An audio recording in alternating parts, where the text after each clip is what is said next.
Can you imagine spending your whole life building something you think is going to change the world, only to turn around and realize you might have just created a monster? Well, that's the story we're diving into today. The urgent warning from one of AI's own godfathers about his creation. And look, those aren't my words. That's a direct quote from Yoshua Bengio, one of the absolute pioneers of modern AI. It's this really stark admission, and it kind of sets the stage for a super important conversation we need to have about the tech that's shaping, well, everything. And that's what makes this so huge, right? His credibility.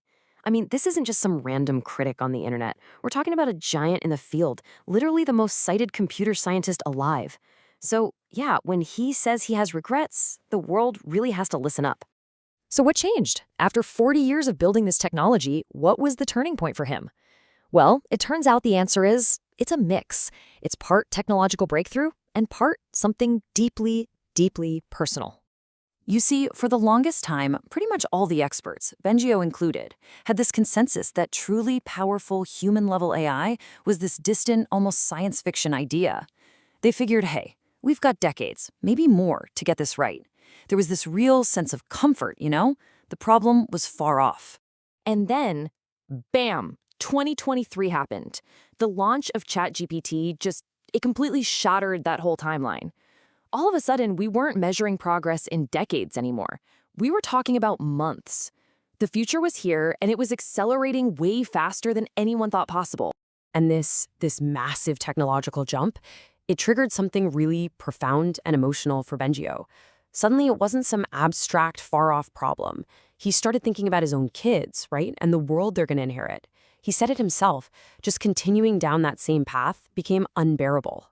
So that brings us right to the core of his concern. What are these unbearable risks? I mean, what's the stuff that's actually keeping him up at night? And look, he's not just talking about things like job losses or misinformation. I mean, sure, those are big concerns, but the risks he's locked in on are way more fundamental. We're talking potentially catastrophic consequences. Okay, so Bengio boils it down to three core dangers. First up, losing control. The idea that an AI agent might actually resist being shut down. Second, malicious misuse. Think about AI making it super easy for bad actors to get their hands on knowledge to create chemical, biological, even nuclear weapons. And third, this huge concentration of power. The risk of one company or one nation gaining an unstoppable absolute advantage. And his analogy for this is just perfect. He says it's not like writing normal code. It's more like you're raising a baby tiger. It perfectly explains why we can't just, program safety rules into it. These things aren't built line by line. They're grown. We're teaching them, not just commanding them. And that baby tiger, it's growing up really, really fast. So this all leads Bengio to bring up a really important idea from science, the precautionary principle. Basically, it says that when you're dealing with something that has a suspected risk of causing severe, irreversible harm, you don't just roll the dice and hope for the best. The burden of proof is on you to show it's not harmful. You have to prove it's safe before you act, not wait for a catastrophe to prove it was dangerous all along. So how big of a risk are we actually talking about here? Well, get this. When you poll machine learning researchers, the very people who are building this stuff, around 10% of them think there's a 10% or greater chance of an AI-related human extinction event. Just let that sink in for a second. And for Bengio, and frankly for most of us, right? Even a 10% chance, heck, even a 1% chance of human extinction, that is just a completely unacceptable risk. It's a gamble that we as a civilization just can't afford to take. So the obvious question is, why don't we just slow down? Why not just hit pause? Well, because there are these incredibly powerful forces that are doing the exact opposite. They're flooring the accelerator, creating what insiders are literally calling a code red race. And this race, it's really happening on two different fronts at the same time. On one side, you've got the corporate race. OpenAI, Google, Anthropic, they're all locked in this insane battle for market dominance, driven by literally trillions of dollars. And on the other side, there is the geopolitical race, the US versus China versus the rest of the world, all driven by national security and this quest for global power. So what about trying to hit the brakes? Well, people have tried. There was that famous open letter, right? Signed by Bengio, Elon Musk, tons of other experts, all calling for a simple 6-month pause. And what happened? It was basically ignored. The incentives to just keep racing ahead are just way, way too powerful. But here's the thing. Bengio insists that just giving up and despairing is not an option.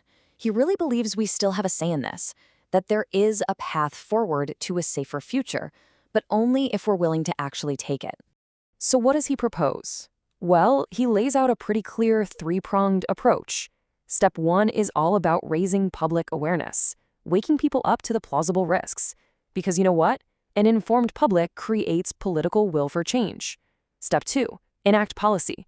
We need to create international treaties, real government regulations, kind of like what we did for nuclear weapons.